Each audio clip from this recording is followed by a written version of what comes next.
Como hemos dicho al principio, abrimos un turno de preguntas o interpelaciones. Compañero de ahí, sí. Buenas tardes, muchas gracias para ambos conferenciantes que nos han invitado, por lo menos a mí, y yo pues les agradezco porque creo que tenemos a un próximo presidente de gobierno y a un ministro de Hacienda ahí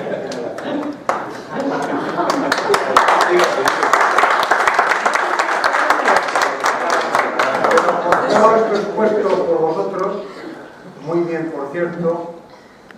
Yo querría que pudieseis concretar cómo piensas que se puede plasmar de una forma muy próxima que necesita el ciudadano normal en un cambio político liderado por vosotros. ¿Qué ha dicho? ¿Una pregunta? A mí me pregunta. No creo que no sea el ministro.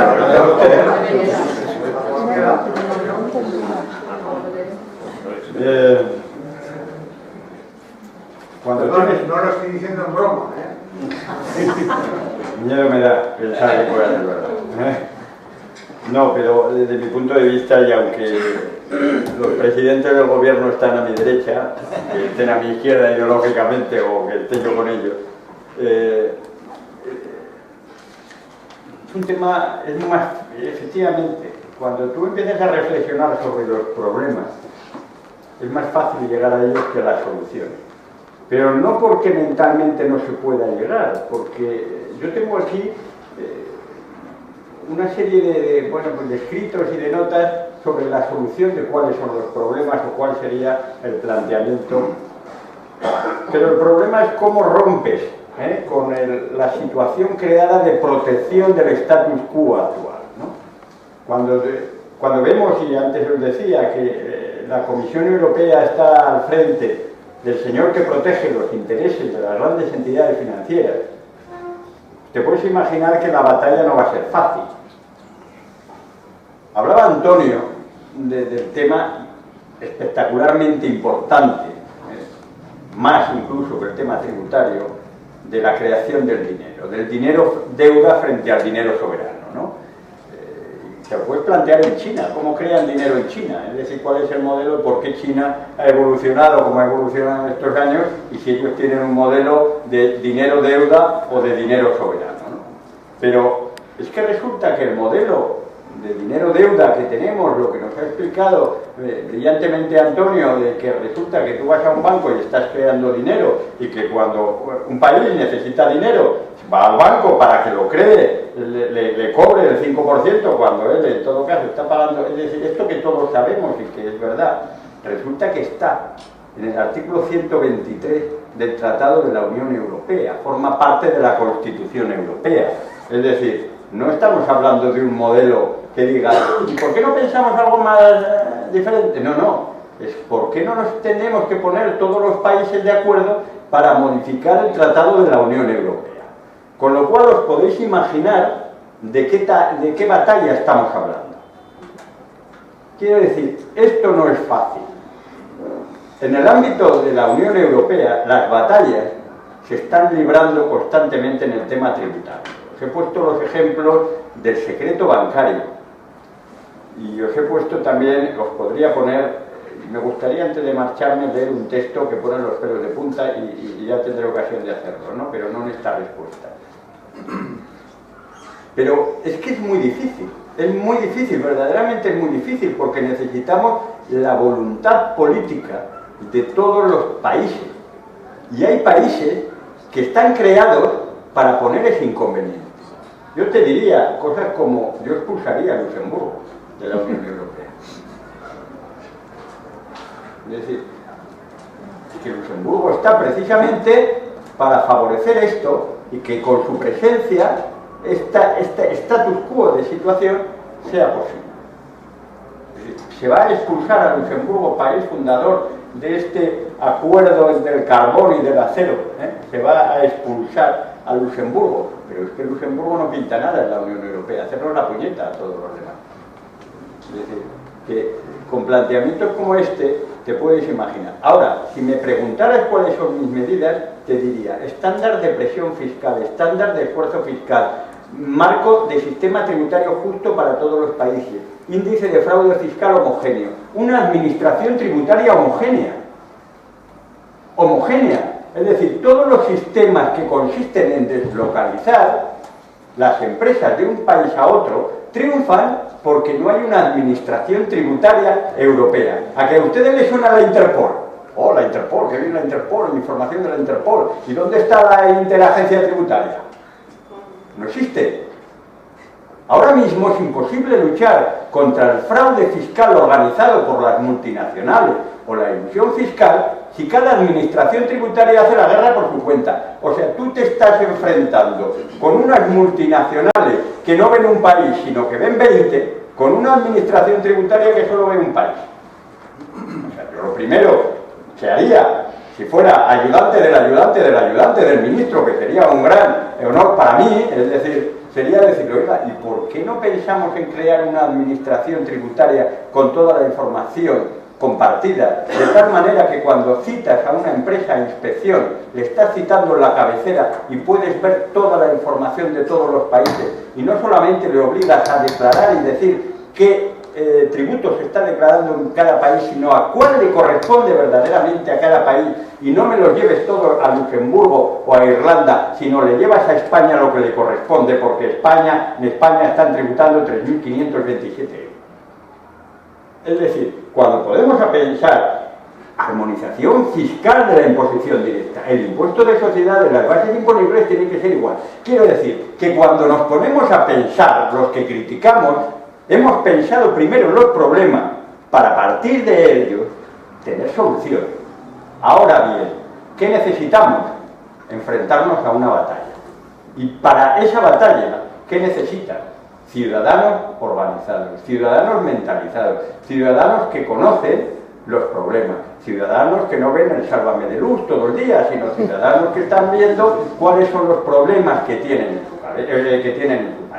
Y esa es la gran batalla. No nos están ganando porque sea imposible derrotarlos, sino porque tienen a los ciudadanos dormidos, sino que están durmiendo y no conocemos los problemas. Y cuando nos despertamos y empezamos a hablar de ellos, nos dicen populistas. Y los populistas son ellos que han pensado que vamos a seguir toda la vida dormidos. Y en eso se equivocan. Muy bien.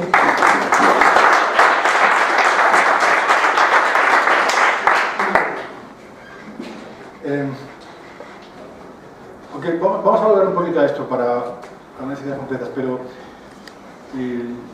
algunos que me conocéis sabéis que soy soñador pero tremendamente pragmático. Entonces, de lo que se trata cuando uno quiere organizarse, tiene la pretensión de vamos a reunirnos y vamos a hacer propuestas y pedirle tiempo a la gente para que te escuche y vamos a hacer esas propuestas, hay que habérselo trabajado, pero para alcanzar un objetivo concreto y una resolución a los problemas. Por ejemplo, eso en Bélgica no pasa, porque con eso... Si queréis, se va a venir a Bélgica. Nos echan. Ayer estaba en Luxemburgo, pero bueno, esa libre. Por ejemplo, tiene razón Raúl, el artículo 123 del Tratado de la Unión Europea prohíbe que el Banco Central Europeo financie directamente a los Estados. Para cambiar eso hace falta la unanimidad de 28. Entre ellos Alemania, Austria, Holanda, etc. ¿En algún horizonte mínimamente cercano está la posibilidad de alcanzar esa unanimidad? No. ¿Quiere entonces esto decir que se acabó esta beta? Ni mucho menos. No hay que abandonar, hay que seguir buscando pragmáticamente. Eso es lo que explicamos en el libro y estamos desarrollando todavía más, es cómo hacer una reforma bancaria compatible con los tratados, compatible con la libre circulación de capitales, pero cuyos efectos prácticos sean no solo bancarios, pero también monetarios. Y entonces sí se puede hacer. Y si encima prendemos la mecha, no solo en un país, pero en varios países, es algo que va creciendo y va tomando forma y que puede convertirse, porque, sinceramente, el sistema financiero, y el bancario en particular, está ahora mismo frente a unos desafíos, no solo por los ciudadanos, sino por las dificultades que tiene, porque no salimos de la crisis, están los tiempos como están, y por el asedio que la innovación tecnológica le está haciendo al sistema bancario, que le están atacando por todas partes. Se siente todavía cómodo, pero en los últimos 2 años ha avanzado tantísimo, que es que pronto, o sea, ya están casi en marcha las soluciones tecnológicas, y además una nueva directiva europea lo permite sobre los proveedores de servicios de pago, donde ya casi no vas a necesitar tener una cuenta en el banco para poder hacer pagos, recibir la nómina, etcétera, etcétera. Seguirás necesitando instituciones que te presten dinero cuando te haga falta. Pero ese dinero se encuentra en muchos sitios, no solo en las cuentas de depósitos. Con lo cual son desafíos a los que se enfrentan los bancos que en los próximos 10 años puede cambiar completamente. Pero una cosa es que ese cambio se haga de manera desordenada por presiones de intereses particulares del mercado, o que podamos organizarlo en función del interés general, porque ya hemos dicho antes, el dinero es algo muy sensible, pero pragmáticamente, que se puedan hacer esos cambios. En la tributación,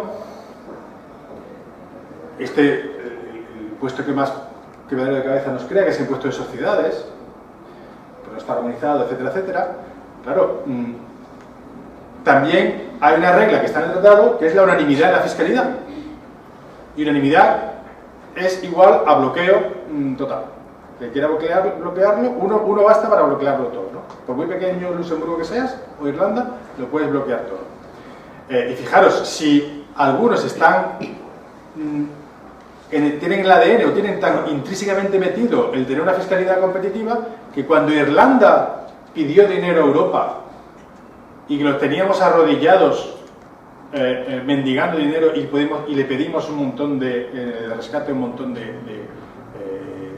condiciones, como se pidió a España, Portugal o a Grecia, se le pedía que modificara su fiscalidad y dijeron que por ahí no pasaba. O sea, ni en ese momento en el que estaban en el suelo se lo pudimos imponer.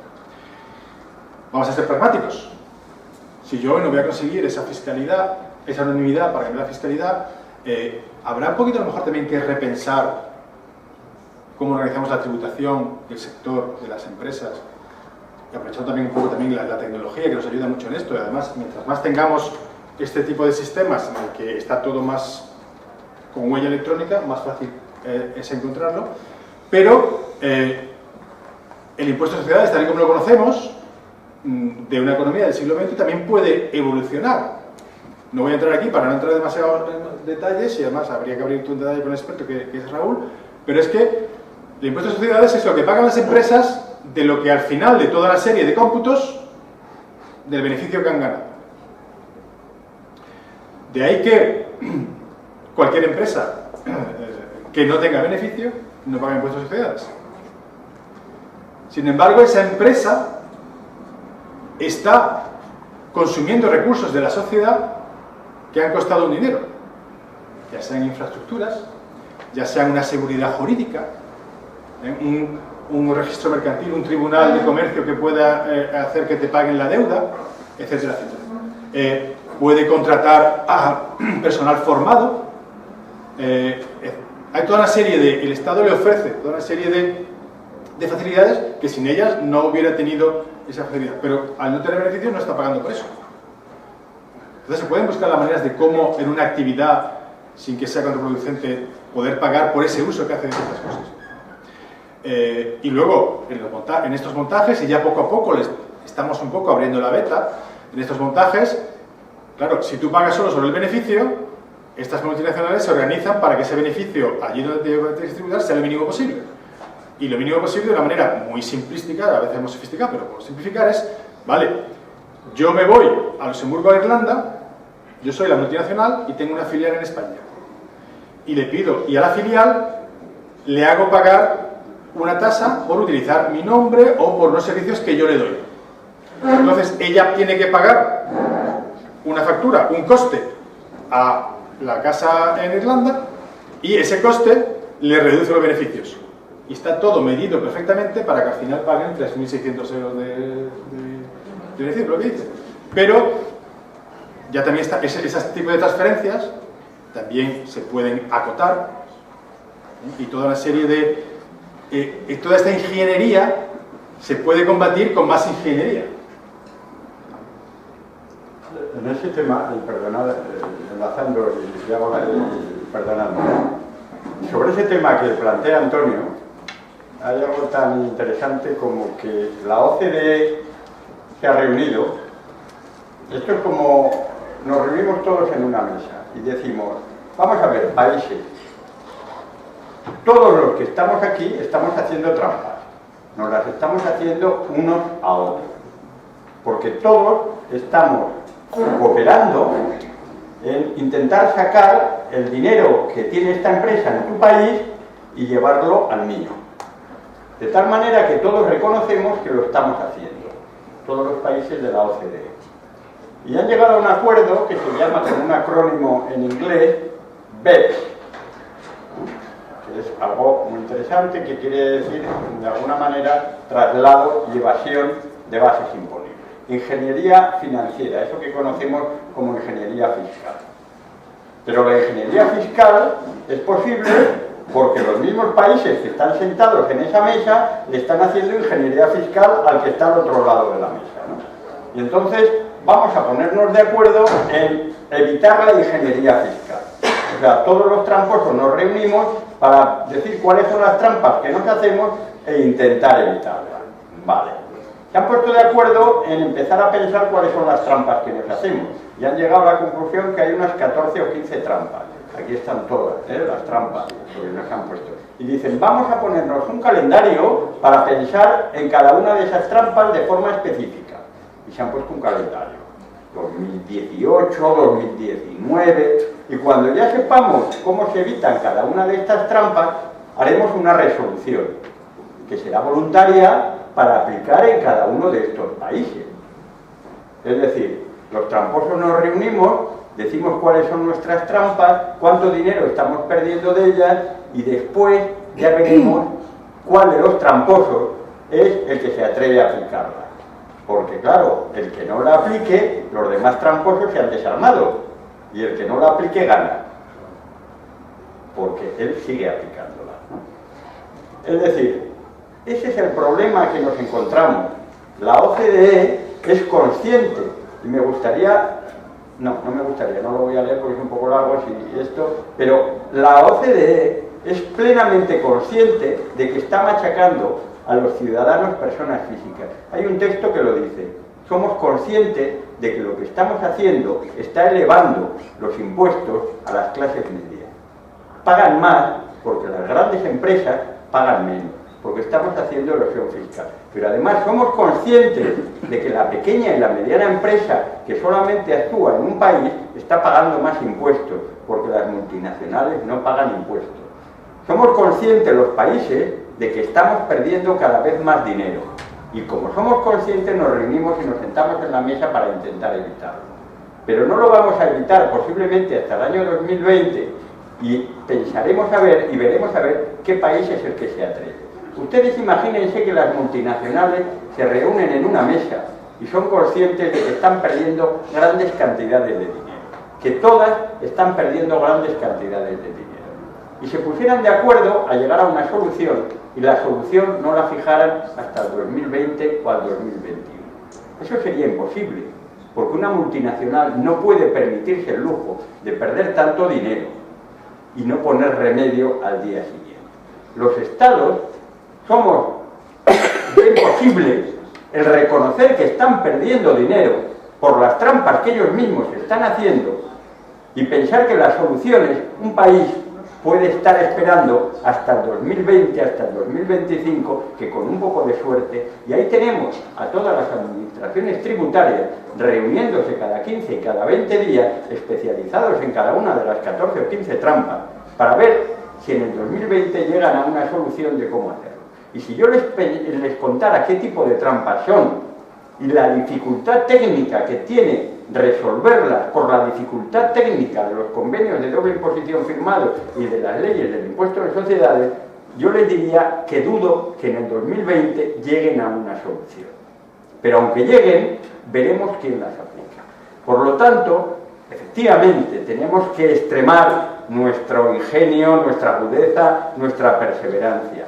Pero verdaderamente nos encontramos y hemos creado durante todo este tiempo un gigante, un Goliat, que el David tiene que verdaderamente pensar muy claramente cuál es su estrategia. Y ahí es donde creo que los partidos progresistas, partidos que sepan muy bien cuál es un horizonte que tiene que ser común en todos los países, tienen que atacar directamente y hacerse con el control del gobierno de sus países, para que de forma concertada seamos capaces de cambiar la situación, ¿no? O sea, no veo otra solución, porque ahora es verdaderamente complicado, sobre todo si dejamos de perseverar en esta idea, ¿no? Y perdonad por la expresión. ¿El nombre del texto? ¿El nombre del texto del que estabas hablando? Bueno, el nombre del texto es un texto largo, se llama Plan de Acción contra la Erosión de las Bases Imponibles y Traslado de Beneficios de la OCDE. Es un... Le podrían haber llamado Manolo, pero le han llamado Manolo lo recordaría más, pero no se lo pierda, porque verdaderamente lo que está reconociendo, esto en política, y pocos políticos hablan de esto, ¿verdad? Es decir, pocos políticos vienen y salen diciendo que todos los países están reconociendo que el fraude fiscal y la ilusión fiscal de las grandes empresas está afectando a los impuestos, a la carga impositiva, y que esto lo sufren los ciudadanos. Pero lo tiene usted dicho en la página 4, en la que diciendo: los países reconocemos que las clases medias, las pequeñas y las medianas empresas las estamos machacando. No lo dice aquí, le da un poco más la vuelta, seguramente la traducción al castellano, de un texto inglés, pero lo está diciendo. Y hay pocos políticos que cuando salen a los medios de prensa lo digan y lo reconozcan abiertamente. Pues la OCDE lo ha hecho, lo reconoce abiertamente. Estamos esquilmando a las clases medias de nuestros países. Perdón, ¿puedes repetir un poco para la frase? Manolo, para El título. El título. Plan de acción contra la erosión de la base imponible y el traslado de beneficios. Ustedes lo encuentran en inglés, o su traducción en inglés el acrónimo es BEPS, BEPS. Con eso vale.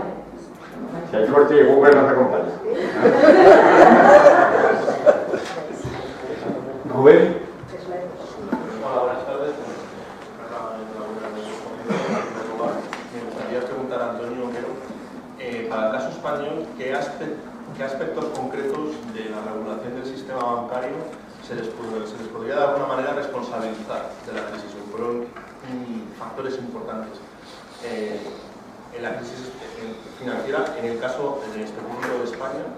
Y la segunda pregunta está directamente relacionada con la primera, y es si ha habido un proceso de aprendizaje y de corrección por parte del Banco Central en España, y también supongo pues, las propias interacciones, ¿no?, que tenga con el Banco Central Europeo también serán determinantes en este sentido. O sea, podemos decir que ha habido un proceso de aprendizaje de esos mecanismos que pudieron conducir a la crisis, que son estrictamente achacables al sistema bancario. Empezar por la segunda. Se ha regulado muchísimo. Es lo que se llama Basilea III. Porque es que resulta que con todos los problemas monetarios que hubo en los años 20, llegó un momento ya que los banqueros centrales dijeron: no, coño, vamos a hacer algo, y se reunieron en Basilea en 1930 y empezaron a coordinarse y a cooperar. Y entonces se ha creado ese organismo, que es un poco informal, no está creado por estados. Son 10-12 bancos centrales que se reúnen en Basilea y deciden, bueno, vamos, más o menos qué reglas bancarias vamos a aplicar. Y entonces en los años 80 hicieron una primera, se llamó Basilea I, luego más adelante Basilea II, y cuando íbamos a empezar a aplicar Basilea II se nos cayó todo el tinglado con el Lehman Brothers y todo, y ya hicimos Basilea III, y ya empiezan a hablar de Basilea IV, aunque los bancos han dicho: esperaros que tenéis una vorágine regulatoria que me tenéis ahogado, pero ya se piensa en Basilea IV. Es decir, que sí se ha hecho mucho. Hoy, en los grandes bancos, uno de los departamentos que más ha crecido en recursos humanos es el que se llama el Departamento de Conformidad, el Compliance, porque ahora tienen que conformarse con tantísimas reglas que tienen a un ejército detrás y que además, como saben que el fallar a ellas, detrás vienen multas. En Estados Unidos los bancos han pagado ya más de 150 millones de dólares de multas. Entonces sí ha habido un apretar las tuercas en algunas partes del motor del sistema financiero que estaban sueltas. Pero seguimos teniendo en el corazón del coche, en el motor, seguimos teniendo el mismo sistema. Y ese es el problema. Y responde a su pregunta de la primera sobre España. En España se dieron unas condiciones que todos conocéis, la burbuja inmobiliaria, pero que un desequilibrio de ese tipo, burbuja, que no estalló sola en España, estalló porque unas familias en Alabama dejaron de devolver el préstamo y la caja de Castilla-La Mancha se cayó. ¿Cómo se explica que...? Porque hay... Primero, porque hay toda una interconexión del sistema financiero y porque ese motor del sistema financiero, que es la banca, es intrínsecamente inestable. Porque cuando tú tomas un depósito que tienes que devolver en cualquier momento, porque si vienen a pedirte lo tienes que devolver, para prestar en la burbuja inmobiliaria en hipotecas a 20 o 30 años, pues tienes un desfase. Y ese desfase lo sabemos desde el siglo XIX, que es inestable. Lo que pasa es que hemos ido un poquito, el siglo XIX nació así porque no había estados, no había supervisión, no había regulación, no había Basilea. Y con el tiempo lo hemos ido un poquito amarrando aquí o allí, pero a cada vendaval se nos vuelve a caer, porque es inestable. Y sabemos que volverá a haber otra crisis. Entonces, ¿se ha respondido lo suficiente? Uno de los libros que precisamente publicó hace... al mismo tiempo que yo publicaba el mío, el que es el editorialista jefe del Financial Times, que no es el Monde Diplomatique de Attac, vamos, que es la Biblia del sistema financiero, dice: ha habido 3 respuestas a la crisis. Ha habido la respuesta que se ha dado, Basilea 3, que vale, es un poquito, está un poquito más atado en corto que antes, pero sigue siendo inestable. Habría otra opción, sobre la que ha habido muchas propuestas, y sigue hablándose de ella, que es siempre el mismo modelo, pero le vamos a exigir todavía más capital a los bancos. Para que tengan más colchón cuando vienen mal dadas y acaban cayéndose, porque el sistema es inestable. Pero eso sigue siendo el mismo sistema. Y entonces, Martin Wolf, este economista jefe de Financial Times, acaba diciendo, pero eso sigue siendo un sistema intrínsecamente inestable, que daría una tercera opción,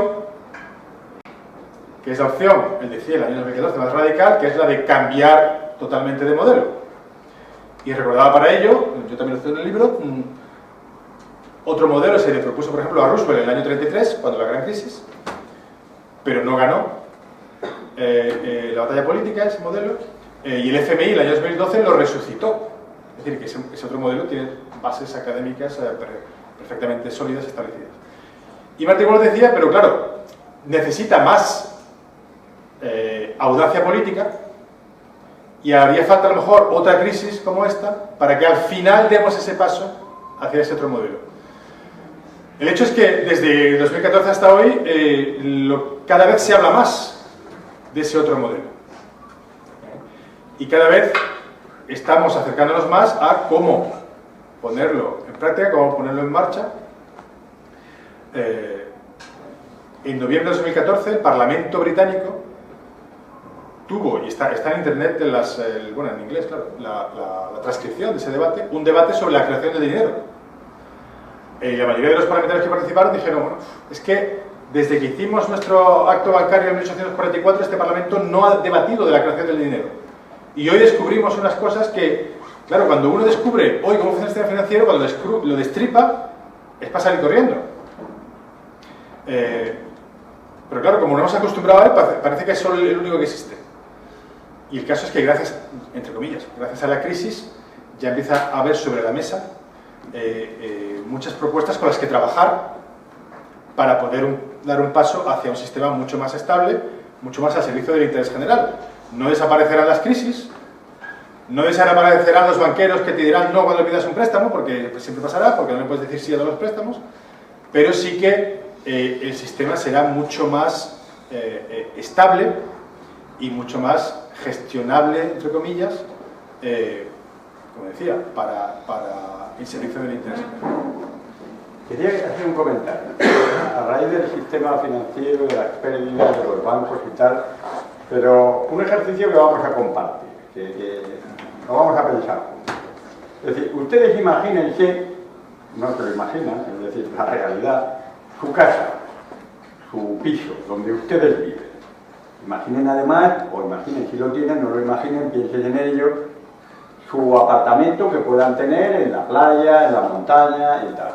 Como consecuencia de la caída del mercado inmobiliario, piensen que ese piso suyo, que puede tener un valor, un coste de 200.000 euros, ha perdido valor, por supuesto. Es decir, si ustedes vendieran su piso y hace unos años lo podían vender por 200.000 euros, pues ahora solo lo pueden vender por 100.000. Por lo tanto, ustedes seguramente tienen una pérdida del valor real de su piso de 100.000 euros. Muy bien. Ahora imaginen que ustedes tienen una renta, un sueldo de 25.000, de 30.000 euros al año. Y dicen, muy bien, yo como realmente he perdido el valor de mi piso, lo voy a compensar con la renta del trabajo que percibo cada año. De tal manera que si yo he perdido 100.000 euros y cada año gano 25.000, no voy a pagar impuestos durante 4 años, porque los 25 los voy a compensar 4 años con la parte proporcional de los 100.000 euros. ¿Cuántos españoles estaríamos en esta situación? Muchísimos, ¿no? Muchísimos, todos. He perdido mi piso de tal, mi piso del cual no voy a pagar impuestos. Entonces, ¿qué ocurriría con el país? Pues, el impuesto de la renta desaparecería. Oiga, y ustedes legítimamente que no están engañando a nadie. Si un día venden el piso, efectivamente tendrá un valor de 100.000. Si lo venden por 20.000, ustedes tendrían que tributar por esa diferencia. El país se vendría abajo, ¿verdad? Y dirían, qué barbaridad, ¿a quién se le ha ocurrido hacer una norma? Bueno, esto es lo que ha ocurrido con los bancos. Es decir, claro, ustedes el impuesto de la renta, esa pérdida de 100.000 euros, no la van a tener hasta que no vendan. Y si no venden, no tienen pérdida. Ustedes a pagar sus 20.000 euros de la renta, del trabajo, de lo que sea. ¿Por qué? Porque eso no se lo pueden compensar ustedes hasta que no vendan. ¿Qué es lo que ha pasado con los bancos? Los bancos, a pesar de que no hayan vendido, han cogido y han devaluado, han provisionado, han perdido el valor de los inmuebles. ¿Y qué ha ocurrido? Que se han dotado unas pérdidas así de grandes. ¿Por qué? Porque contablemente hay que asegurar la imagen fiel. Pero claro, fiscalmente, tú puedes decir, oiga, contablemente usted haga lo que quiera. Impuestos pague, porque no ha vendido nada.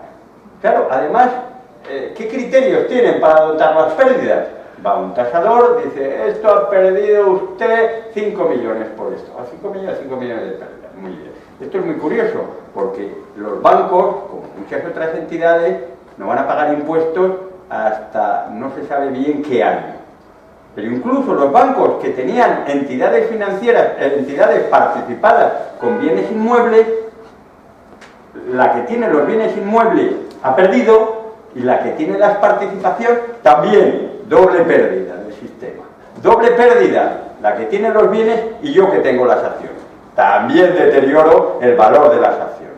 De tal manera que se ha engrosado unas pérdidas que van a hacer que no se paguen impuestos. Ustedes no lo pueden hacer, los bancos sí, evidentemente. Pero aún hay más. Como han generado un derecho a compensar pérdidas en el futuro, esto se llama un activo fiscal diferido. En inglés DTA. Y lo pongo en el activo. Y claro, como resulta que por todas las normas que nos está comentando Antonio, como han perdido tanto, alguien tiene que capitalizarlo para compensar esas pérdidas. Claro, habría que poner el rescate, ¿eh? Hay que rescatar. Muy bien, hay que rescatar. Entonces España pensó, joder, pues ¿sabes lo que voy a hacer? Ese activo... claro, a Europa le dijo, oye, ese activo de las pérdidas que tenéis no vale como activo. Eso son pérdidas en el fondo. Entonces dijo España, joder, pues entonces voy a tener que pagar de rescate 40.000 euros. ¿Saben esos 100.000 que al final no se gastaron 40.000? Pues esos son. dijo, ¿qué voy a hacer? Voy a avalar como Estado esos activos y los voy a avalar, voy a ser avalista. Avalista. De tal manera que esas pérdidas que me he creado con unas valoraciones muchas veces artificiales o no tanto, los he convertido en pérdidas. No voy a pagar impuestos durante años, los considero activos y además ese activo me sirve para no capitalizar. ¿Gracias a qué? A que el Estado, todos nosotros, estamos avalando 40.000 millones de DTA, de activos financieros diferidos. Pero entonces alguien le dijo en Europa, oiga, pero vamos a ver, usted está financiando, usted está avalando 40.000 millones a los bancos gratuitamente.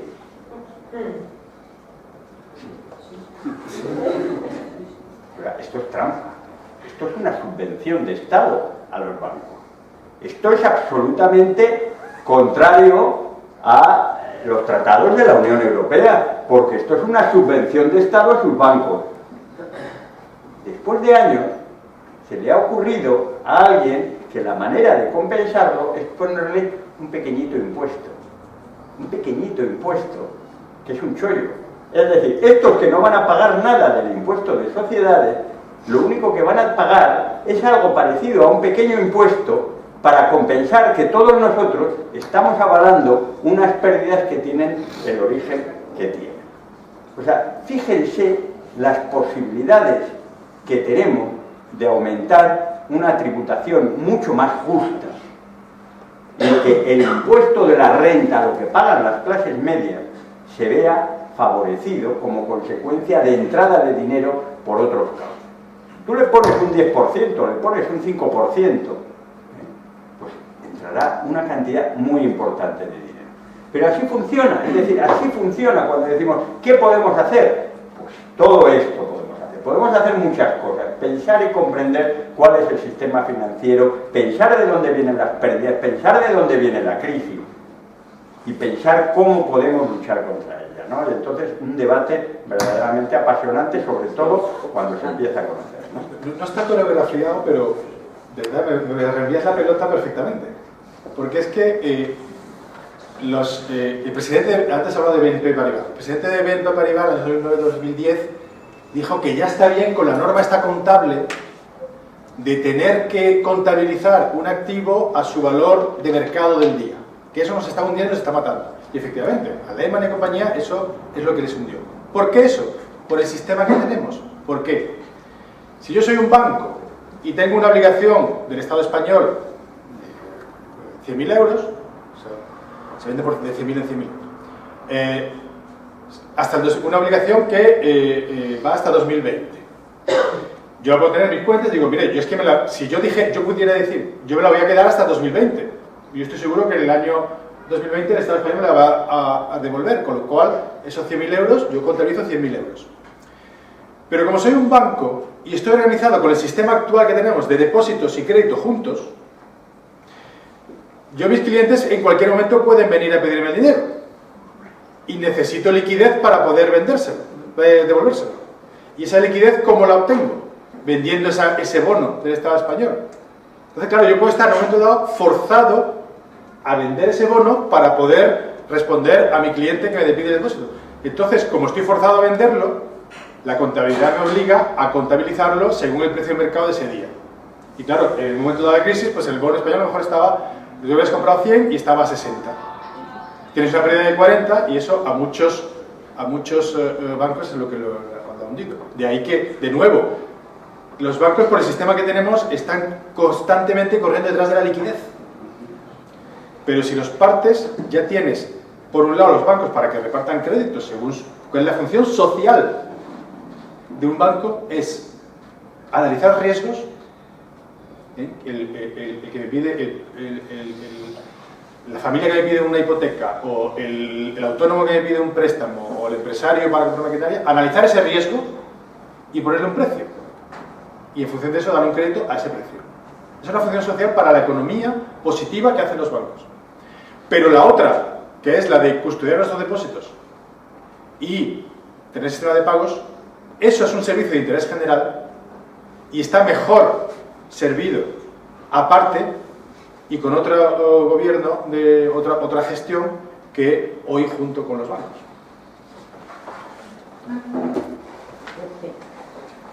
Bueno, como conozco un poco a los conferenciantes, he tenido el gusto de asistir a una conferencia y a una tertulia de televisión, me van a permitir centrar un poco en la política nacional nuestra, no en la fiscalidad que tanto nos debería preocupar, como muy bien han dicho.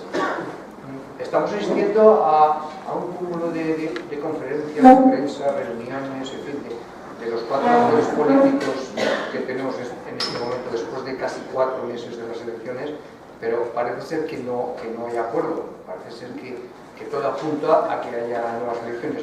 Pero mi pregunta es más la siguiente: independientemente de que vayamos a cambiar, por decirlo metafóricamente, de capitán de barco, es decir, Bruselas nos va a exigir unas condiciones, una hoja de ruta. Entonces, el ciudadano, ¿qué sentimiento podemos tener de que a la hora de la verdad gobierne la derecha, gobierne la centro izquierda o gobierne otro partido?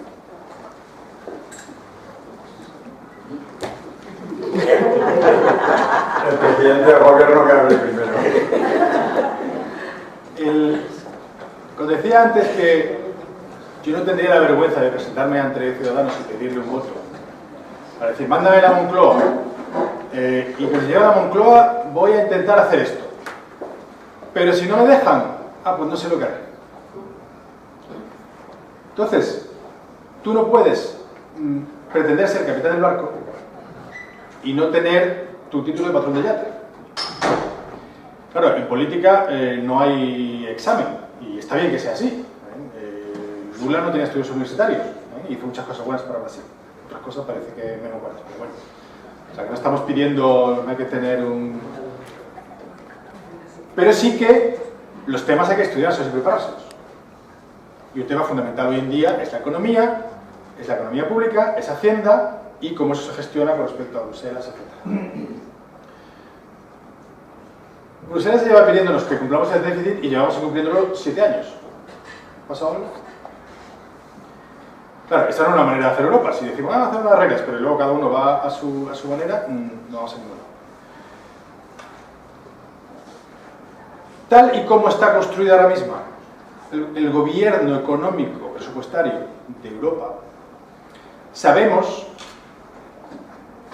que en algunos momentos, con frecuencia, es contra el interés y el sentido común. Es decir, a veces te piden apretar las tuercas cuando precisamente lo que hace falta es no apretar tanto para poder tener un crecimiento más tarde, etc. Lo que pasa, y ahí es donde en particular los partidos de izquierda, que en teoría se piensa que los partidos de izquierda son los más proclives a decir vamos a hacer déficit.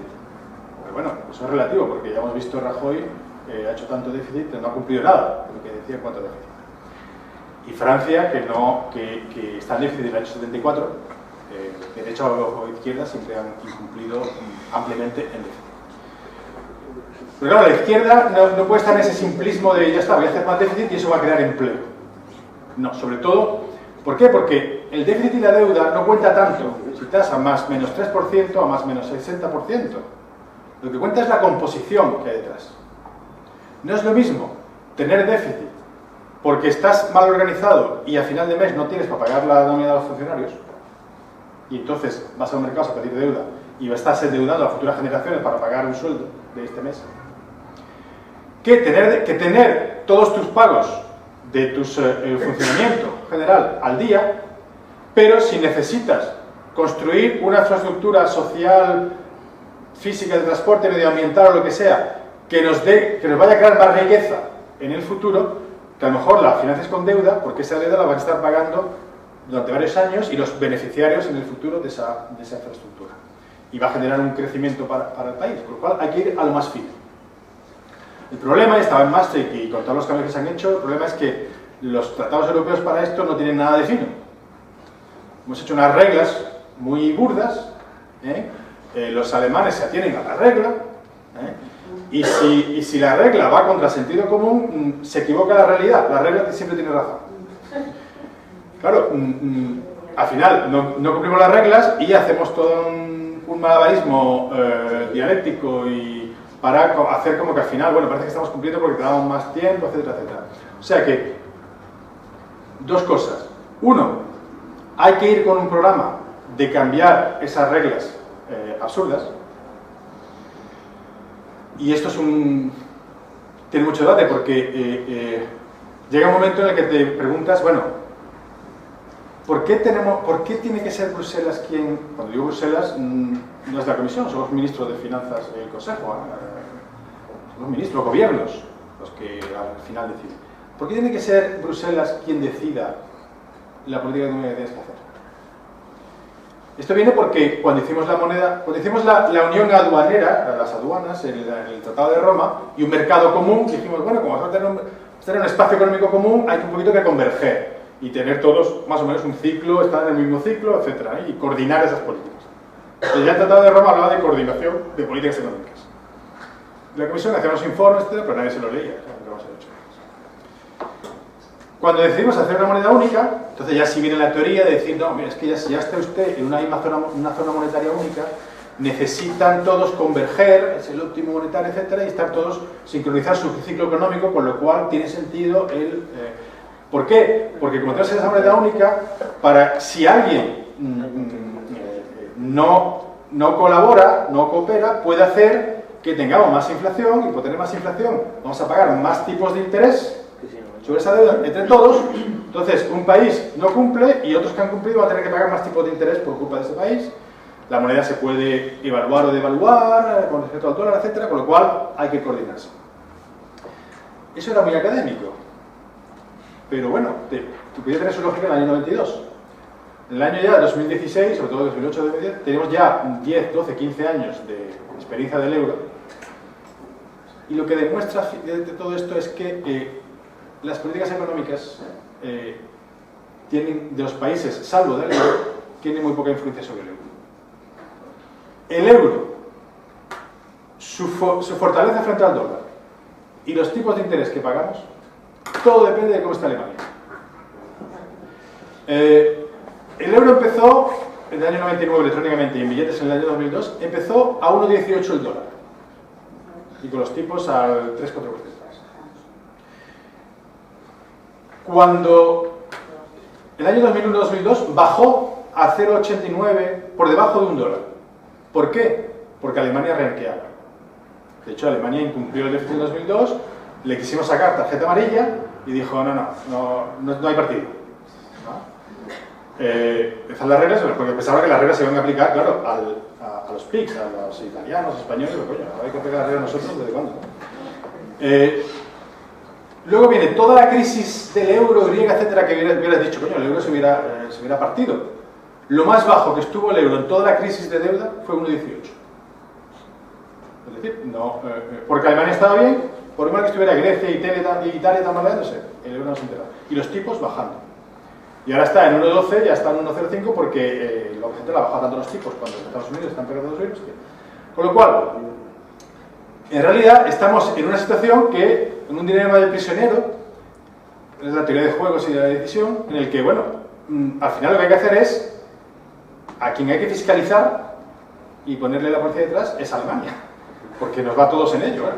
Como Alemania se desmadre, nos estropea el euro.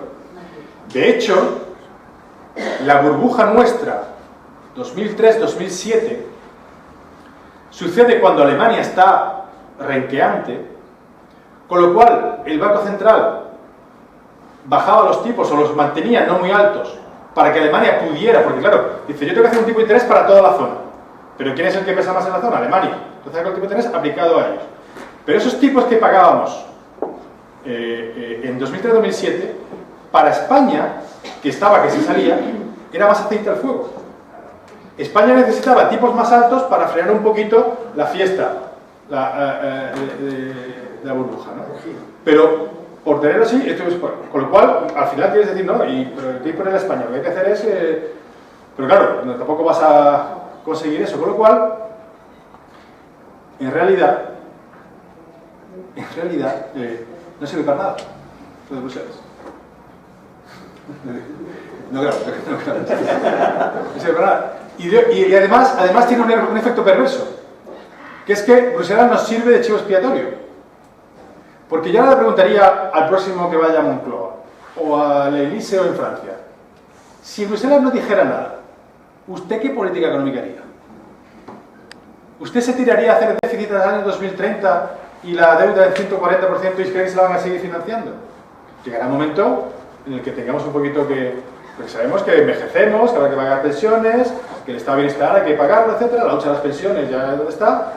Si no estuviera Bruselas, ¿usted qué? En un momento dado tendría usted que empezar a tener un horizonte sostenible, que lleva ya 7 años con un déficit por encima del 5%, que empezó en 11 y está en 5 y pico, que eran en aquel momento 100.000 millones de euros al año que había que pedir prestados y a 5, 50.000 que hay que pedir. Claro, cuando tienes que pedir dinero, pues manda el que te presta. Hoy están los mercados tan locos que no te piden nada, casi el negativo, claro, te pagan incluso por la locura. Pero claro, cuando estaban incendiados la crisis del euro, tenías que hincar la rodilla y al final pedirle rescate porque tú estabas en situación de pedir, te habías puesto en situación de pedir. Que de ahí de nuevo nuestra propuesta, cuando hacemos este banco, partimos los bancos, hacemos un banco de depósitos, etcétera, él nos permite, cuando hay este tipo de crisis, regular y poder comprar deudas si hace falta, en unas condiciones, y no estar a la merced de los mercados. Con lo cual, esas son las dos cosas que dije. Una, a medio plazo hay que ir un poco a eso. Hay que empezar Yo empezaría a desmontar un poco Europa en temas económicos, en los que, al final, cada país no se va a tener que tirar por Grecia solo. Grecia sí, pero bueno, en ese momento dado tenemos que pensar, ¿somos solidarios o no somos solidarios? Porque aquí todo el mundo decía que malos son los alemanes, pero ¿quién ha propuesto aquí, vale, los 25.000 millones que nos debe Grecia a nosotros, se lo voy a perdonar o tanto, o se lo voy a pedir cuando pueda? No, nosotros hemos seguido diciendo, tú tus 25.000 millones no lo pagas. Y eso es un debate que hay que tener, porque, oye, aquí no tenemos... Nos cuesta 30 millones el desempleo, hay familias que no comen, ¿qué hacemos? ¿Los 25.000 millones los exigimos a Grecia o no? Es complicado ese debate. Lo que pasa es que la pobreza de nuestra democracia hace que no se debata. Pero los gobiernos tienen que ser suficientemente responsables y la calidad de una política económica está directamente relacionada con la calidad de una democracia, en la que haya transparencia y control y que se pueda ejercer, y que haya un nivel de exigencia sobre esos políticos a la hora de manejar el dinero público. A mí no me entra en la cabeza, no lo entiendo, cómo puede la administración tener las moras que tiene con los proveedores. Pero si usted no tiene para pagar, ¿por qué ha contratado? ¿Por qué ha comprado? Claro, cuando sea una cosa básica, pues entonces haremos déficit y deuda, pero usted que pueda pagar esa cosa, ¿no? Y no que se lo esté financiando usted las empresas, las farmacias, etcétera, ¿no? Pero esa mala gestión nadie exige cuentas. Y eso está un poco en el problema de esta democracia. Y cuando estudiamos, aquí muchos sabemos, hemos estado en partidos o estamos en partidos, cuando sabemos los mecanismos internos del partido que le exigen a los líderes de arriba, pues no le exigen esta calidad. Le exigen otras cosas. A mí que me cuenten, ahora a ver, en las conversaciones que no tienen Pedro Sánchez y Susana Díaz, cuando hablan de esto. Y cuando van a proponer al famoso Comité Federal o a las bases de Podemos esto trabajado. A corto plazo, eso a medio plazo. Pero claro, si lo haces desde España, no funciona. Si lo haces una especie de coalición del sur, llevas un estigma, primero que no lo consigues. Porque los del sur no quieren juntarse porque parecemos todos... Claro, nos llaman los ingleses, los pigs, los cerdos, nos llaman los ingleses. Lo sabéis, ¿no? Sí. Portugal, P, Italia, I, Grecia, G, España, Spain, S, pigs. Que en inglés significa cerdos. Entonces, claro, para no juntarnos, para no parecer los cerdos, pues no nos juntamos. Pero viene a veranear aquí. Pero exacto, pero aunque nos juntemos, pues más con estigma. Mucho mejor que desarrollemos un pensamiento político-económico conjunto en Bélgica, en Holanda, en España, en Portugal y en Irlanda, y ese sea el que defendamos de manera con sentido común en Bruselas. Pero mientras llega eso, a medio plazo, pero hay que movilizarse para que llegue, a muy corto plazo, tienes que hacer un plan económico suficientemente creíble en cuanto yo voy a gastar esto para poder hacer crecimiento. Voy a gastar esto para poder atender la emergencia social. Voy a hacer todos esos ahorros posibles en mi gestión y la eficacia de mi gestión. Y me queda esta parte que todavía tengo que financiar. Y voy a ir apretando para que en poco tiempo la pueda absorber, pero sin claudicar sobre poder generar un crecimiento. Y haces un plan que se sostenga, y cuidado, hoy hacer déficit solo no crea empleo. Si no organizas la creación de ese empleo, movilizas para que se cree ese empleo, no va a suceder. A mí tampoco me entra en la cabeza que España tenga el desempleo estructural más alto de Europa de siempre, que cuando iba todo bien teníamos todavía el 8%, que hoy está Alemania en el 5%, y hoy estamos en el 21% donde estamos, y tengamos una de las peores políticas activas de empleo de Europa. Políticas activas de empleo, hay dos políticas de empleo, las activas y las pasivas. Las pasivas son las que te pagan el subsidio. Te apuntas al INEM, te toca tanto, cobras tanto. La política activa es el que te recibe y dice, venga, a ver tu currículum, te voy a enseñar a hacer un currículum. Y ahora te voy a ver dónde hay ofertas, esto lo otro, voy a intentar que te puedas colocar esto lo otro. Y claro, la tasa de colocación de esas oficinas de empleo es cercana a cero. Pero el fraude en la formación o que te mandan a hacer unas formaciones que no tienen ningún sentido, es lo que haga falta, ¿no? Bueno, pues ¿cómo es que yo no me voy a poner a hacer déficit si no es para... porque, vale, ahora tengo 21% de desempleo y 48% de desempleo juvenil, necesito invertir en las políticas activas, pero claro, tengo que hacer cómo concretamente voy a hacerlo y cómo voy a seguirlo y a exigir resultados. Ahí tiene que estar la calidad democrática. Y no tengo solo que prometerlo en campaña, sino que la ciudadanía pueda, y el Parlamento pueda controlar eso y pedir y exigir cuentas en todo momento. Construyes esa credibilidad y puedes ir perfectamente a Bruselas sin chulear y sin arrogancia. Dice, mire usted, yo humildemente pienso que tengo que hacer esto, ¿vale? Vas al Parlamento Europeo a explicarle, oye, de verdad, mira, que yo soy bueno, pero lo quiero hacer así, ¿vale? Y creas, porque al final todo es un estado de opinión. Y creas una manera amigable, amistosa y constructiva de gestionar tus plazos con respecto a esas reglas absurdas de Bruselas. En el lejano 2007, en el que esto parece las películas que veían en blanco y negro o eran ya se había inventado el color, en el lejano 2007 nada de esto ocurría. La realidad era otra muy diferente, Antonio. Es decir, ¿y cuál es la solución? Voy a volver al 2007. ¿Qué ocurría en el 2007? No había déficit, había superávit. Es decir, ganábamos más de lo que gastábamos mucho. Los políticos tenían tanto dinero que era cuando se les ocurría hacer aeropuertos sin aviones, carreteras sin coches, las radiales y todo eso. Y fíjense, aún teníamos más dinero. Éramos un país inmensamente rico. La deuda era apenas el 40%. Sin déficit, con superávit y con apenas deuda. Y éramos felices. Entonces, venga, gastábamos. Ustedes iban al banco y le decían, ¿cuánto quiere usted? Hombre, ¿cuánto se va a comprar? 200.000. Y el coche que se va a comprar y los muebles de 150.000 y el suyo. Venga, tira. Éramos todos felices, ¿verdad? Pero claro, ¿qué ocurrió? Que nos hicieron así, despertamos, oye, que hay burbuja inmobiliaria, ¿y eso qué es? ¡Pum! Explotó la burbuja inmobiliaria. Y de repente fuimos pobres. Y con la burbuja inmobiliaria, con la burbuja financiera, éramos ricos. ¿Pero por qué éramos ricos? Ustedes, nosotros éramos ricos porque teníamos unos bienes inmuebles que valían 3 veces más de lo que realmente era su valor, y los impuestos se habían ido olvidando de la justicia tributaria, de esto de que paguen más los que más tienen, de que las clases trabajadoras, pues en fin. ¿Por qué? Porque cuando se vendía un piso o un solar de estos que se iba a construir no sé cuánto y que realmente tenía un valor mínimo, pero se vendía no sé cuánto porque se iba a recalificar, pues resulta que comían todas las administraciones públicas. Cuando se vendían primero, el impuesto de la licencia fiscal, el impuesto de no sé qué para el ayuntamiento, el impuesto de transmisiones patrimoniales para la comunidad autónoma, el IVA para el Estado, y venga a vender, y venga a vender. Y esa era la realidad. No nos dimos cuenta que habíamos desmontado el sistema tributario.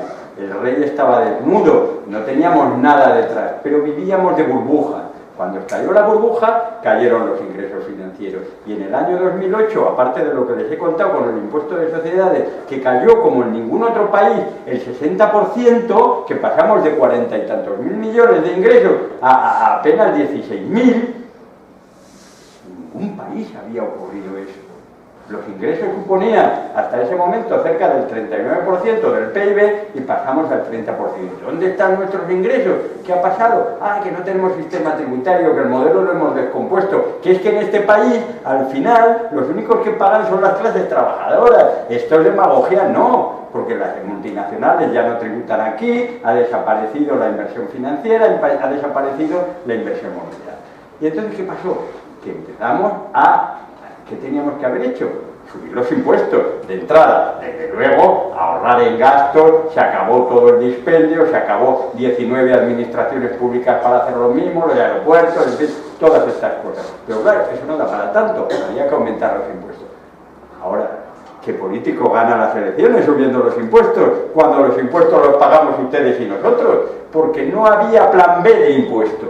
No había, nadie se le ocurre qué hacer para que los que más tienen, para que las multinacionales paguen impuestos. Porque en toda esta euforia se había descompuesto el impuesto de patrimonio. Los socialistas habían decidido, los socialistas de izquierdas de toda la vida, parece ser, dijeron que el impuesto de patrimonio, lo que se llama el impuesto que pagan los ricos, ya no hay que aplicar.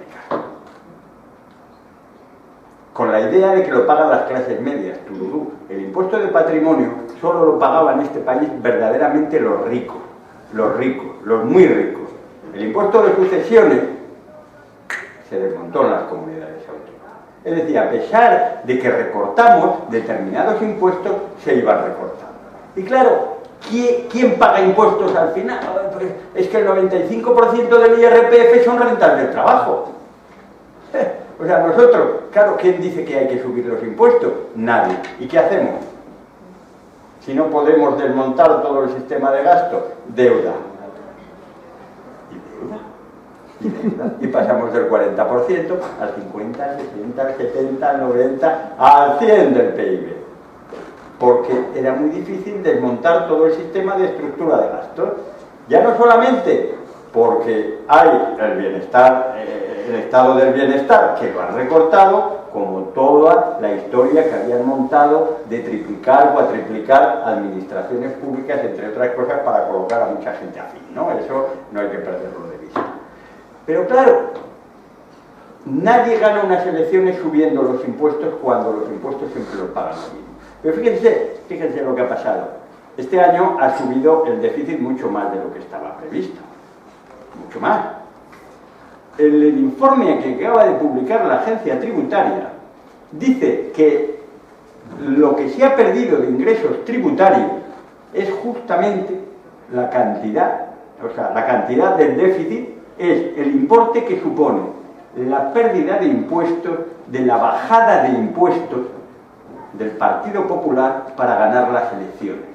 Esto de que en el año 2015, claro, y nosotros lo vemos como ciudadanos y decimos, ¿pero qué vamos a hacer? Pues mejor que nos bajen los impuestos. Oye, ¿qué voy a decir? ¿Qué me está diciendo, señor? Que me parece muy mal que hayan bajado los impuestos. Claro, yo como ciudadano me parece estupendo, pero lo que ha bajado verdaderamente es la recaudación. ¿Por qué? Porque no hay plan B. Porque los impuestos los suben y los bajan a los que estamos aquí. Es decir, no hay nada más. No hay nada más. Y como no hay un plan B, como no hay un plan para recuperar ingresos de quien los tiene, juegan con nosotros.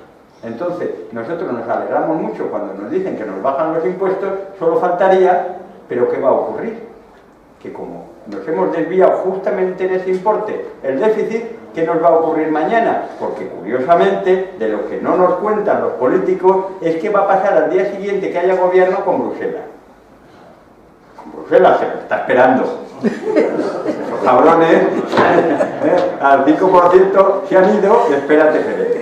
Y entonces, aparte de todo lo que ha dicho Antonio, que es la pura realidad de qué es lo que vamos a hacer como país, de verdaderamente con la economía real, que la economía real pasa por, desde luego, disminuir el gasto superfluo que todavía tenemos, pero pensar cómo aumentamos los ingresos en todo caso. Pero independientemente de esto, como país que es España, lo que tendremos que plantearnos es cómo hacemos frente a la Unión Europea, cómo hacemos frente a Bruselas. Porque claro, al final nuestra política económica es la política monetaria, y la política monetaria la hemos entregado a cambio de no saber quién la maneja. Y claro, los alemanes eran los malos, o seremos nosotros, pero alguien está haciendo una política monetaria y una política económica que en principio no es la que España haría. Y tenemos un calendario que no es el que España necesita, un calendario muy duro. Y a alguien, ya que estamos en Aragón, habría que recordarle aquello que le decíamos o que le decían en las asambleas medievales a los reyes de Aragón cuando tomaban posesión de su corona, que les decíamos aquello: recuerda que eres uno más entre nosotros y que todos juntos somos más que tú. Es decir, España es un país tan importante como que, junto con otros países, si planta cara a esta situación actual, pero no para hacer lo que le dé la gana, sino para tener un calendario más que razonable, puede hacer frente a quien sea, porque España, sin España, el euro desaparece. Es decir, tú puedes no tener a Grecia, pero no puedes no tener a España. Entonces, tenemos que ser conscientes de que hay que plantar también cara, pero no para seguir haciendo lo que nos dé la gana y tener cara, sino simplemente para acomodar una situación que tenemos que resolver a unos plazos en los que razonablemente se pueda realizar. Y eso es de lo que tendrían que estar hablando los políticos cuando están pensando en este momento el gobierno que van a formar, porque lo que jamás hemos oído es qué política vamos a plantear a la Unión Europea cuando tengamos gobierno en este país. Y esto es, sin duda, lo que vamos a tener los ciudadanos al día siguiente de tener gobierno. Una situación que vamos a estar obligados a cambiar. La economía va a cambiar, porque vamos a estar obligados a ello. Y eso es una pregunta muy buena, porque es verdaderamente la gran situación que tenemos que afrontar una vez que tengamos gobierno. Y son las 9:10. Compañera. Yo una cosa quería, se ha nombrado a Grecia y nos llegaba, luego seguiré con lo que yo pensaba, nos llegaba mensajes de WhatsApp que decían: yo le perdono a los griegos X dinero que me deben, pero no se lo perdono lo que han dado a los bancos. Es decir, la solidaridad está ahí, pero no con los bancos. Bien, pero ahora lo que quiero expresar no va a ser pregunta, sino expresar. Yo soy seguidora de todas estas charlas al señor Turillo y todo eso. Entonces me llenan de indignación. Debo de ser algo masoquista, porque me llenan de indignación, me llenan de... bueno, a veces hasta me sube la tensión. Entonces, es que esto es necesario que lo sepan más gente, porque lo que decimos, está adormecida viendo el Gran Hermano, están viendo por allí todo lo que les dan. Entonces, es necesario, ¿qué pedagogía se puede hacer para que la gente vaya enterándose de todo estos temas y muchos más? Porque yo estoy en una pequeña, no hago esto, sino un movimiento de indignados, de pensionistas indignados, y entonces es doloroso, triste, como a lo mejor hemos preparado unas pequeñas charlas de pensiones, de lo que sea, una persona pues un poco preparada, no tanto como ustedes, pero preparada, y es una pena que cuando teníamos 30 o así nos parecía un éxito, y los veías abajo, porque lo vamos haciendo por barrios, por centros de mayores, porque es más difícil por las condiciones físicas y todo eso, de llevarlos al centro, pues a un sitio mayor, ¿no? Entonces vas por los centros y ver cómo están jugando a la baraja, a la petanca, y son incapaces de subir a la salita que nos han dejado y de tener interés. Y eso, y a mí me duele tantísimo, digo, es que a mi edad, a nuestra edad, quiero decir que hay gente más mayor, nos resulta duro tirar de ese carro, porque ya nos afecta, quiero decir que en salud ya no tenemos tanta, y son y una día y otro día, y una semana aquí y otra semana allá. Y bueno, pues ahí está. ¿Cómo podemos llegar? Ahí está. Esa es mi preocupación. Mi preocupación. Pues no lo sé, no bien, si alguno nos echaría. No, pero bueno, aunque nos nos gustaría construir una sociedad en el futuro en el que pueda haber, por supuesto, más participación, más compromiso, etc. Siempre habrá gente que le gustará más lo suyo, etc. Pero a la hora de cambiar cosas que hoy necesariamente vemos la necesidad que hay, y nosotros sostenemos que son tales los desafíos que no se puede hacer desde un solo país. Por eso hay que empujar desde distintos frentes. Pero sin tener que esperar a que todos empujen, sino no hace falta esperar a que todos arranquen para que tú arranques ya. Pero lo que hemos visto, lo que la historia nos demuestra, incluso cuando había menos posibilidades de comunicarnos, etc., es que los cambios, pequeños y grandes, los promueven minorías activas. Hace falta una minoría activa que empiece a hacer resonar y vibrar algo. La crisis, con todo el daño que ha hecho, por lo menos lo que se ha servido, entre comillas, es para abrir cierta conciencia. Conciencia de que esta economía, sí, desde que el capitalismo financiero, no vamos a ninguna parte con ello, conciencia de que la democracia que nos proponen está agotada y que con ella no es una democracia verdadera. Y por lo menos entonces ya hay una cierta oreja tendida a esa música que le puede llegar de la minoría activa que se organice en ese sentido. Pero claro, ante la complejidad del mundo actual, esa minoría activa ha sido, aquí en España por ejemplo, muy eficaz para expresar una indignación y un cabreo. Y sinceramente, cuando veo toda Europa chapó a España que su respuesta a esta crisis ha sido sentarse en las plazas a debatir, y cuando han dicho cómo podemos cambiar las cosas, oye, pues vamos a intentar en el Parlamento, y democráticamente y pacíficamente ir al Parlamento y decir, vamos a ver cómo las cosas, porque en otros países es extrema derecha y son otras cosas lo que está pasando. O sea que España, que tampoco tiene tanta tradición democrática, pues mira cómo le ha dado una respuesta democrática y digna a esta crisis. Pero claro, es mucho más fácil cabrearse que luego decir, bueno, vale, pero ¿y a esto cómo lo cambiamos? ¿Cómo organizar la democracia para que el ciudadano pueda participar? ¿Cómo hacer que el capitalismo, porque no vamos a suprimir la libertad económica, no vamos a colectivizar nuestra economía, con lo cual vamos a permitir una cierta libertad de empresa. Además, la gente quiere poder emprender, innovar, oye, que yo quiero hacer una cosa y poder llevar un proyecto a cabo, ¿no? Y poder tener medios para hacerlo, etc.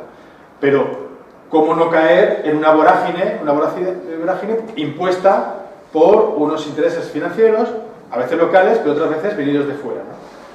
Pues claro, hay una complejidad frente a eso que requiere un esfuerzo, 1, intelectual, 2, político y 3, de movilización ciudadana para crear el capital político, que esas ideas puedan ponerse en práctica. Que claro, algunos académicos, te digo lo intelectual, algunos académicos lo han podido pensar, pero se quedan en sus papeles entre ellos. Y como lo político en nuestras democracias de opinión y de telediario y de frases de 30 segundos no tiene ningún incentivo para profundizar eso, pues en 2007 estábamos en pelotas, perdón por la expresión, en cuanto a qué recambio. Cuando en 2007-2008 lo que he dicho antes, nos demuestra que la desregulación neoliberal nos ha llevado a la catástrofe y que estamos todos de acuerdo que mala desregulación neoliberal, vale, pero ¿qué regulación? ¿Cómo regulamos? Como tú has citado al principio, me quedo con ello, la propiedad privada. Hoy, todas las empresas y el 80% del empleo es privado, está en el sector privado, o sea que estás en una empresa y tienes un jefe, unos accionistas, etc. Los accionistas son los dueños de la empresa, y nuestro sistema económico y jurídico, lo más defendido y lo más blindado de nuestro sistema es la propiedad privada, la inviolabilidad de la propiedad privada. Pero la propiedad de esa empresa en nuestro sistema se expresa a través de esa acción. yo he puesto ese dinero, yo arreglo este dinero, yo soy el propietario de esta parte. Pero claro, una empresa es mucho más que un coche, una casa. Una empresa, hay muchos otros personas, seres humanos, no maquinarias, personas, y en el entorno incluso de fuera de la empresa, que tienen algo que ver con lo que hace esa empresa. Por lo cual, tampoco hemos pensado cómo equilibrar quién tiene algo que decir en las decisiones a tomar en una empresa. Cuidado, sin convertirlo tampoco en algo... Tú no puedes hacer de una empresa algo asambleario o como la democracia. Un equipo de fútbol lo hace el entrenador. Y tiene que funcionar así. Y en una empresa hay que tomar decisiones y cada uno tiene su papel, todo lo que tú quieras, etc. ¿no? Pero hoy los accionistas, nuestro capitalismo, y los accionistas que responden a toda una vorágine financiera o financiero, bueno, pues pueden tomar unas decisiones que, bueno, aquí vuestra General Motors pende de un hilo. Pende de que cada 2-3 años hagáis un acuerdo de competitividad y os bajáis más los pantalones, entre comillas. Dicho esto, en el sector industrial la gente vive mucho mejor que cualquier otro sector, ¿no? Pero bueno, dependemos un poco de eso, ¿no? Pero al mismo tiempo, si pones también muchas trabas, nadie va a venir a montar empresas en tu país, ¿sabes? ¿Cuál es? Es complejo encontrar el equilibrio, ¿eh? Pero a la izquierda un poco lo que nos ha faltado es que como hemos diabolizado el capitalismo, los mercados, etcétera, no lo hemos pensado. Nos hemos quedado en que, bueno, vale, estaba el socialismo, pero entonces llegó la socialdemocracia e hizo un pacto con el capitalismo en el que, vale, yo te dejo a ti capitalismo hacer tus jueguecitos, pero vamos a hacer un poco de redistribución para que todo el mundo tenga un mínimo, etcétera, ¿no? Y claro, todo esto se les requebraja hoy en día, pero al hacer eso no hemos pensado otro capitalismo, que él mismo, sin tener que venir luego a reparar los daños, genere menos daños de inicio, ¿no? Pero como vais a realizar más charlas, yo creo que podemos tener. Sí, porque este tema nos llevaría a las lógicas alternativas, incluso a preguntarnos qué es la socialdemocracia, ¿no? Que si buceamos en el siglo XIX, el sentido de lo que era la socialdemocracia es muy diferente a cómo se trabaja con el concepto ahora mismo. Hay que acordarse siempre que la socialdemocracia también pensaba en acabar con el capitalismo como ideología. Lo que pasa es que intentaba hacerlo estratégicamente, de forma diferente y a través de las instituciones, ¿no? Pero bueno, eso es un debate evidentemente muy diferente. ¿Quién faltaba por aquí? Faltaba vosotros dos. Una pregunta a los responsables del edificio, por decirlo de alguna manera. ¿Hasta qué hora se puede estar aquí? Claro, eso es importante. Hasta las 10, pero... Madre. Hasta la victoria final. Hasta las 9, hasta las 10 menos cuarto y todo. No, bueno. Bien. Son dos preguntas muy cortas, una para Antonio y otra para Raúl. Sí. Antonio, en base a una referencia que has hecho, ¿es cierto que hay un intento de pasar el sujeto del Estado, o sea, el sujeto de derecho del Estado-Nación a la multinacional a través del TTIP? Y la otra pregunta, que es para Raúl, ¿cuánto habría que aumentar los impuestos para pagar deuda y además volver a aumentar los impuestos para generar inversión? Cortitas. El TTIP, gracias a la vigilancia ciudadana de algunas organizaciones, se ha detectado el terreno peligroso en el que se metían las negociaciones. Dicho, entonces se ha creado una vigilancia y está bien, menos mal. Dicho esto, tampoco hay que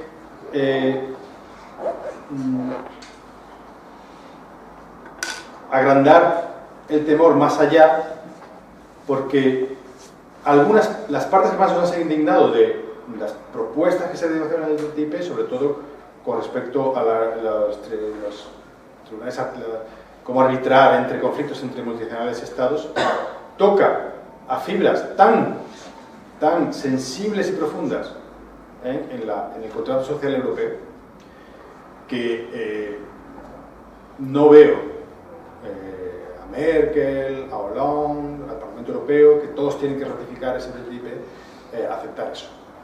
Con lo cual hay una vigilancia con respecto a eso. Dicho esto, vamos a aceptar lo mismo con Canadá, pero bueno, como Estados Unidos es más peligroso. Por otro lado, Estados Unidos no es una prioridad para ellos.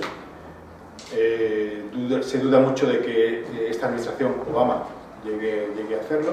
Nosotros los europeos hemos empujado un poco porque hemos visto un montón de hemos dicho que se van al Pacífico y nos olvidan, que ya no somos nadie de Europa, ¿no? Ya solo miran al Pacífico porque han hecho un en la campaña demócrata de Hillary Clinton y los republicanos también, y de Bernie Sanders, se habla mucho del TTP, que es el Transpacífico, porque dicen, bueno, los empleos se van a ir allí, pero nadie allí en América habla del TTIP, con lo cual allí no tienen los mismos incentivos, no se pelean por lo mismo, pero en fin, por un lado, vale, tranquilidad porque toca algo tan sensible que Merkel, Hollande, etcétera, se suicidarían si se dejaran pasar, pero no hay que levantar el pie en la vigilancia ciudadana constantemente. Había hecho otra pregunta también para Raúl. No, iba ya estaba haciendo aire para... Daré otra. ¿Daré otra para quién? ¿Para mí? ¿Esa? Ah, sí. ¿Respondo? Vale. Pues... últimamente estoy pensando que a lo mejor mi ideología es algo así como lo que los americanos consideran que es un socialista liberal, ¿no? Es decir, esto que hay en España no sabe muy bien qué es algo como socialdemocracia, pero que piensa también fundamentalmente en la eficiencia y en cuál es la estructura de gastos y cuál es la estructura más lógica para vivir en una administración que sea coherente, ¿no? Es decir, aquí hemos gastado, y cuando a mí me preguntas de cuántos impuestos son necesarios para algo, te diría cuánto es necesario primero dejar de gastar para plantearle al ciudadano que tiene que pagar los impuestos. Aquí se ha gastado indebidamente en hacer unas estructuras administrativas enormes y hemos pensado mucho menos en cuanto de justicia social, de estado del bienestar, de educación, de sanidad, en fin, de todo lo que vosotros conocéis perfectamente. Por lo tanto, habría que hacer un esfuerzo muy importante de pensar que, por ejemplo, en Aragón, las comarcas son necesarias porque gestionan gasto público, gasto social, pero que igual el modelo comarca es demasiado caro, porque hay un montón de gasto superfluo en ese sistema, ¿no? Es decir, nos permitimos el lujo de tener hasta 4 y 5 administraciones superpuestas. Cuando tú piensas en el turismo, piensas que tienes el turismo de la Diputación Provincial, el turismo de la Comunidad Autónoma, el turismo del Estado, el turismo no sé qué. Oye, ese planteamiento de eficiencia, ya no solo de eficacia, de eficiencia de la administración, es lo primero que tenemos que hacer al ciudadano cuando le planteamos que tiene que pagar impuestos.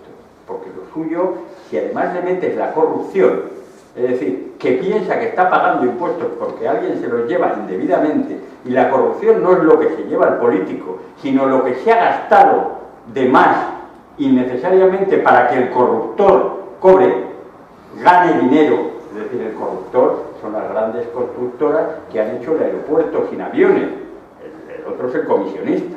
Es decir, lo que nos hemos gastado de más no es, o lo que hemos perdido no es mi comisión, es un aeropuerto. Es decir, eso tengámoslo claro. Es políticamente invendible a un ciudadano si no hacemos un ejercicio de eficiencia, primero como administración y como Estado. Pero una vez dicho esto, ¿cuánto necesitaríamos? ¿Cuál sería el modelo tributario? Es un modelo tributario que cobre menos a las personas normales, es decir, a las clases medias. Es decir, hay que bajar los impuestos, porque entre otras cosas aumentará la posibilidad de gasto. Pero claro, ¿y cómo lo hacemos? Claro, recuperando el dinero donde está. Bueno, paraísos fiscales, elusión, normas que están favoreciendo, la CICAB, es decir, es una conferencia la que puedo dar y de hecho la que tenía preparada, pero por razón lógica de tiempo no vamos a dar. Pero solamente lo que suponen las multinacionales está pensado que son más de 80.000 millones de euros. Es decir, el fraude, la ilusión fiscal. Pero los paraísos fiscales están moviendo veintitantas veces el Producto Interior Bruto de España. Cuando hablamos de esto, los que hablamos de esto, de los paraísos fiscales, Pues hombre, hasta que ahora nos damos cuenta que el ministro Soria, que Bertino Osborne, que no sé quién, que no sé cuánto, pues oh, mira, ¿quién sale hoy? El Bertino Osborne, ya había dicho yo que se entiende. Pero esa es la anécdota. Esa es la anécdota. Es decir, ahora mismo hay una guerra soterrada en quién maneja, quién se lleva el negocio de veintitantas veces el Producto Interior Bruto de España. Es decir, esto que sale ahora en la prensa no es más que una expresión de esa batalla, que hay una batalla entre Europa y Estados Unidos de quién maneja ese negocio. Y esta es una andanada de muerte contra determinados paraísos fiscales, entre otros los de Suiza, porque Suiza lo que se dedica, me parece que ya lo he dicho, es a encubrir a su... Además, cuando acaba de firmar un convenio con la Unión Europea para de alguna manera acabar con el secreto bancario. Pero claro, Suiza dice, yo lo firmo, pero ya sé lo que voy a hacer, lo que siempre hago. No voy a poner el dinero a nombre de nadie más que de las sociedades interpuestas, de estas panameñas, porque cuando un rico, como os he dicho, va a un banco, lo que le hacen es abrirle la cuenta en el tal. Entonces, esto es una guerra, en la que alguien tiene que empezar a tomar decisiones de qué va a pasar con esto, ¿no? Entonces, ¿dónde está el dinero? El ciudadano no puede pagar más impuestos, ni debe pagar más impuestos, ni debe pagar más impuestos. Lo que aquí tenemos que pensar es cómo rescatamos el dinero que no paga impuestos. No podemos estar controlando a los que ya están dentro del redil. Los que están dentro del redil ya no dan más leche. Entonces, poco podemos hacer. No da para pagar la deuda y para pagar el estado del bienestar. Ya no nos queda más remedio que acudir a los que no están dentro del redil, a los que están escondidos, que son tantos que da miedo pensar. Es decir, esa capacidad de generar ingresos tributarios, de dar ingresos para el Estado, la tenemos ahí, la tenemos fuera, ¿no? Y eso es lo que, claro, desde un punto de vista quizá demagógico, quizá no, quizá es lo que tenemos que hacer. De hecho, ATAC existe por planteamientos como estos, es verdaderamente la guerra, es la batalla. Es decir, en primer lugar, los paraísos fiscales que han dejado de ser paraísos fiscales tienen que ser paraísos fiscales, porque tenemos unas leyes antiparaísos, y al quitarles la calificación de paraísos fiscales cuando lo son, lo que estamos es favoreciéndoles, nos estamos perjudicando.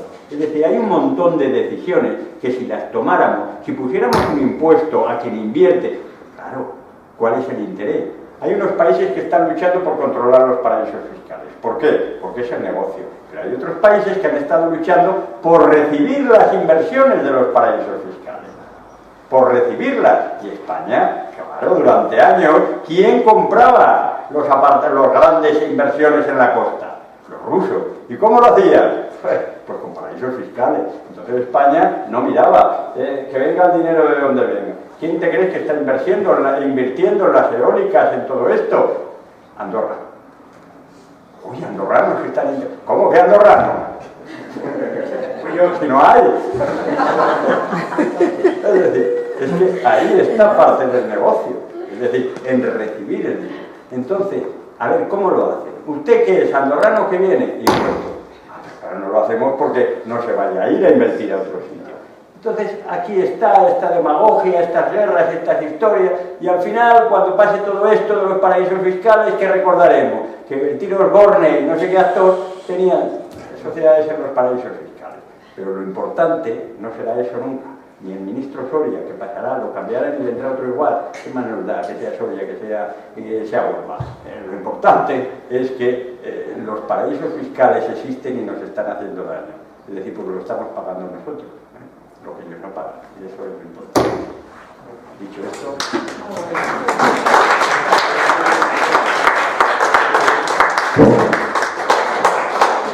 ¿Una última o ya cerramos? Bien, me gustaría preguntaros, ¿es interesante para los ciudadanos que sigamos en el euro?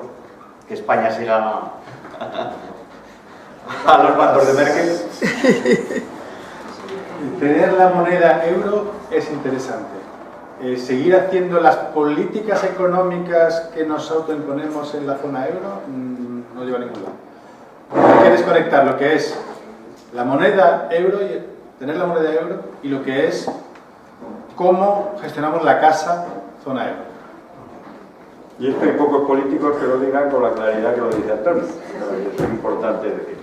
Perdón, Antonio, quería preguntarte, hay unos rumores insistentes de los problemas gravísimos que tienen las cajas de ahorro alemanas y que Merkel se negó a que se le investigasen. ¿Son verdad esa posible insolvencia y qué consecuencias tendría en el resto de los países de Europa de producirse esa insolvencia que se está por ahí consolidando la idea?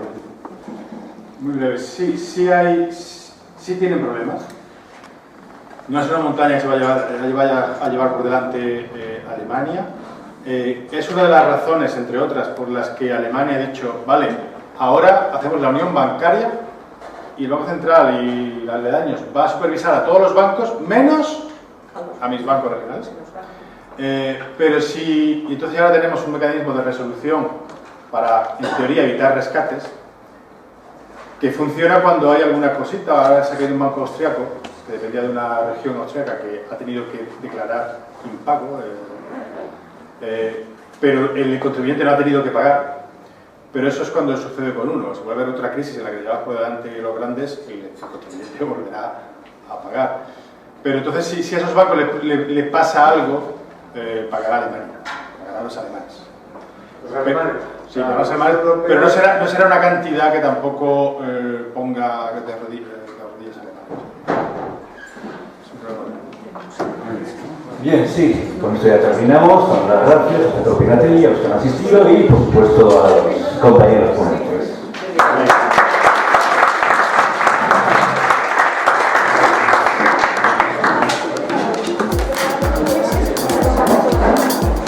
Antonio, te ha tocado un trasero.